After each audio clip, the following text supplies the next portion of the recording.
Hello all, today in this video I'm going to provide an demo video for CatBoost classifier. Already with the same data set we have worked with some other machine learning algorithms and concluded that XgBoost is providing better uh, results with the algorithm which we have done so far, and in this work we are going to work with CatBoost. So for that initially we are going to import the libraries, and then we are loading our data set. We are using email detection, spam detection data set. So in order to download this data set, if you just give email spam detection data set Kaggle means you will get the link and you can download from there. This data set is having nearly 3002 entries. The first the 3001 entry will be using as the x variable x column, and the last prediction variable only we will be using as the y variable. And then we are checking the info of the data set, whether what data type it is having. So this is only the object type and all others are integers. So here it is giving all 3000 entries are integers and others are object. Then we are checking it is having any null. Since there is no null values, we are moving to the determination of x value and y value, and by using this x value and y value we are determining x train, x test, y train and y test by using the train test split function and giving test sizes 0.25, that is 25% we are making for testing, and remaining 75% we have made for training. Already we have worked with the random forest algorithm and we got a training accuracy of 100 and testing accuracy of 0.9731. Then we declared the curve by using the false positive rate in the x-axis and true positive rate in the y-axis. Then we worked with the SVM and it got an training accuracy of 0.8092 and testing accuracy of 0.7710. Then we have also plotted an ROC curve. Then we worked with the naive Bayes and got an training accuracy of 0.9646 and testing accuracy of 0.9590. Then we got an ROC curve. Then we worked with the KNN and got an training accuracy of 0.9064 and testing accuracy of 0.8708, and we have also plotted an ROC curve for this too. Then we worked with the decision tree and got a training accuracy of 100 and testing accuracy of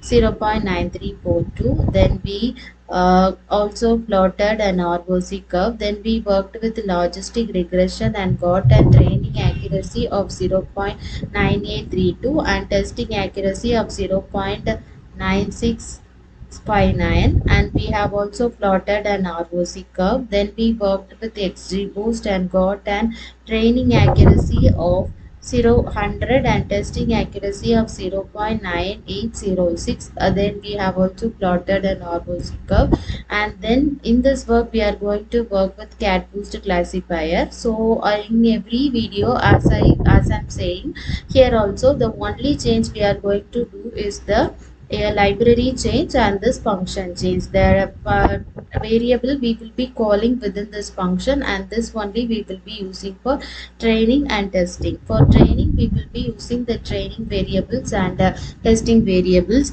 Training will be done with the fit function and testing will be done with the predict function, and we are going to print the confusion matrix accuracy score and ROC AUC score for both the training and the testing values. So here in this CatBoost model, it will be working with a different learning rate, and once the learning rate has been completed, that it will just end the accuracy. So at the end the accuracy will be displayed. You can just wait.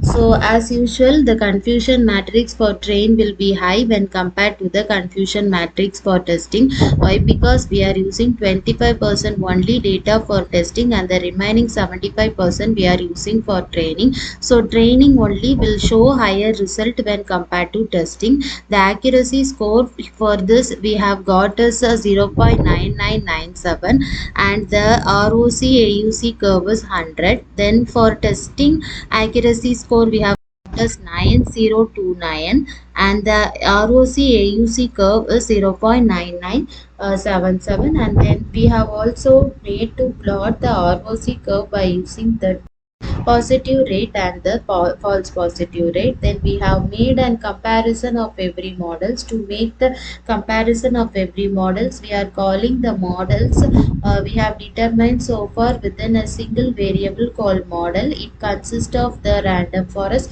support vector mission, name base, KNN, decision tree, logistic regression, XgBoost and CatBoost. Then we are making a loop. Within the loop, we are training the model by using the fit function, testing the model by using the predict function, and we are declaring the values like accuracy, mean square error, R2 square, etc. And then we are displaying the values of every model's training accuracy and testing accuracy within the single cell. So every model's training accuracy and testing accuracy will be displayed in the cell. Then we are going to plot a table. In the table, we have made some highlight points like the model with the least accuracy will showing red color, and the model with the highest accuracy will be showing green. So here we have worked with nearly 8 classifiers. Among them, XgBoost is providing the better results and it is showing green color. Support vector mission is showing the least accuracy and it is showing red color. After XgBoost, this CatBoost algorithm which we have implemented now takes the place. After that, logistic regression takes the place. After that, naive base. After that, decision tree. After XgBoost, the random forest takes the place. After that, CatBoost. After that, logistic regression. After that, naive base. After that, decision tree. After that, KNN, and finally the support vector mission. In the next video, we will be showing with some other machine learning algorithms, and we will also make a comparison regarding that. Thank you.